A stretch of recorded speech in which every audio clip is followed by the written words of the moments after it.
الحمد للہ رب العالمین والصلاة والسلام علی سید المرسلین وعلی آلہ واصحابہ اجمعین اما بعد فاعوذ باللہ من الشیطان الرجیم بسم اللہ الرحمن الرحیم اللہم صلی علی محمد و آل محمد۔ ایک بادشاہ تھا تو اس بادشاہ نے اپنے بیٹے کو کسی درویش عالم کے پاس چھوڑا، اور اس عالم کے پاس اس لیے چھوڑا تاکہ وہ دین کی جو ہے تعلیمات کو حاصل کرے، قرآن پڑھے، حدیثیں پڑھے۔ تو وہ بزرگ اس بادشاہ کے بیٹے کو پڑھاتے تھے، پڑھاتے وقت گزرا، سال گزرا یا 2 سال گزرے، 3-4 سال کے بعد پھر اس کی دستار ہوئی، اور جب اس نے قرآن پاک ختم کیا، پڑھا، تو اس کے بعد ایک بار اس کی دستار بھی ہو گئی، تو وہ شاگرد جیسے ہی استاد کے پاس آیا تو اس استاد نے شاگرد کو بہت مار دی، اس کو بہت جو ہے ڈنڈے لگائے، اس کو مارا۔ وہ جب واپس چلا گیا تو بادشاہ کو بتایا کہ بابا آج مجھے استاد نے بہت مارا ہے۔ پہلے استادوں کا قدر ہوتا تھا، یہ ابھی جو ہے یہ ماحول نہیں تھا۔ وہ استاد بھی سچے تھے، سبحان اللہ، اور وہ شاگرد بھی، اور ان کے جو پھر والدین ہوتے تھے وہ بھی پھر استادوں کی طرف لیتے تھے سائیڈ۔ یہ نہیں ہے کہ ایسا بھی واقعہ سنا اس دور میں کہ استاد نے شاگرد کو مارا تو پھر شاگرد کے جو وارث ہیں انہوں نے استاد پر ہی کیس کر دیا۔ جو استاد کو کٹارے میں کھڑا کرے وہ کبھی کامیاب نہیں ہو سکے گا۔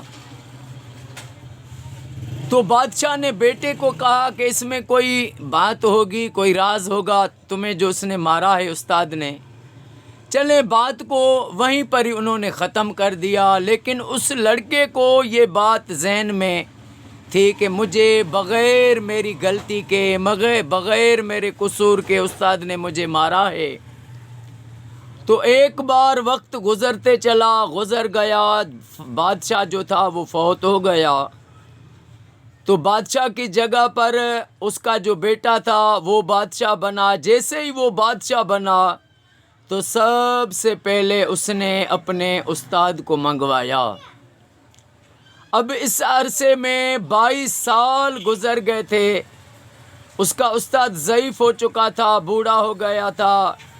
اس نے استاد کو منگوایا کہ استاد جی میں آپ سے آج میں بادشاہ بنا ہوں، آج ہی مجھے تخت ملا ہے، پہلا کام میں نے یہ کیا ہے، تمہیں منگوایا ہے کہ میں تمہارے پاس پڑھا، اور ایک دن جو آخری دن ہوا تو نے مجھے بہت مارا، اس کی کیوں مارا، اور وہ جو درد ہے مجھے آج تک وہ درد تڑپا رہا ہے، وہ مجھے درد ہے، دل میں بھی درد ہے کہ آپ نے بے گناہ مجھے بغیر کوئی میری غلطی کے مجھے مارا۔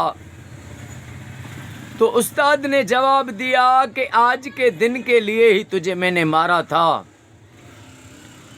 وہ سوچ میں پڑ گیا کہ آج کے دن کے لیے کیوں مارا تھا، تو استاد سے پوچھا کہ آج کے دن کے لیے کیوں مجھے مارا تھا، مجھے یہ بھی وضاحت فرمائیں۔ تو استاد نے کہا تھا میں جانتا تھا کہ تو بادشاہ کا بیٹا ہے، اور بادشاہ کے بعد تو ہی بادشاہ ہوگا، اور تجھے پڑھا کر آخر میں تجھے اتنا میں نے مارا، اس لیے مارا کہ میں نے تجھے بغیر تیری غلطی کے تجھے مارا، تو تجھے وہ آج 22 سال گزر گئے لیکن وہ دل میں تکلیف محسوس ہو رہی ہے۔ تو میں نے تجھے اس لیے مارا کہ میں نے تجھے مارا ہے تو تجھے اتنے سال تکلیف ہے، اگر تو بادشاہ ہوا اور کسی کو تو نے مارا، ظلم کیا، تو وہ غریب کو قبر تک، قیامت تک وہ تکلیف ہوگی، اس لیے تجھے مارا کہ کبھی بھی کسی مظلوم کو، کسی غریب کو، کسی بے گناہ کو، کسی مسکین کو نہ مارنا، نہ ستانا، نہ اس کا دل دکھانا، ورنہ وہ خدا کی بارگاہ میں فریادی ہوگا، یہ میں نے تجھے اس لیے سبق دیا تھا۔ پھر اس نے جب یہ بات سنی تو استاد کے قدموں پہ گر پڑا اور فرمایا بے شک آپ نے میری بڑی جو ہے تعلیم کی، مجھے سبق دیا، اور میں کبھی کسی کو نہیں ستاؤں گا۔ تو اس میں ایک بہت بڑا درس ہے۔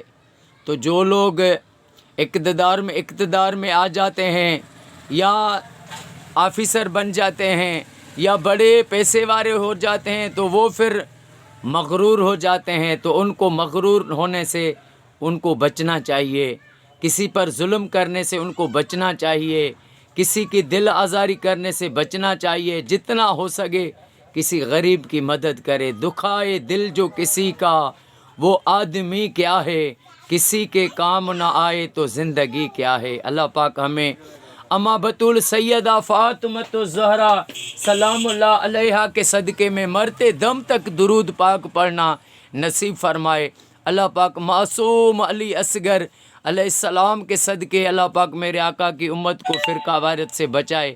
ساری دنیا میں پاکستان، سعودی، ایران، عراق، شام، فلسطین، مصر، جہاں بھی مسلمان مومن ہیں، اللہ سب کو یہ سعادت دے کہ وہ اپنے گھر میں لاکھ درود پاک پڑھوائیں، اور اللہ پاک فلسطین کی مدد فرمائے، فلسطین کے مسلمانوں کی مدد فرمائے، غیب سے مدد فرمائے۔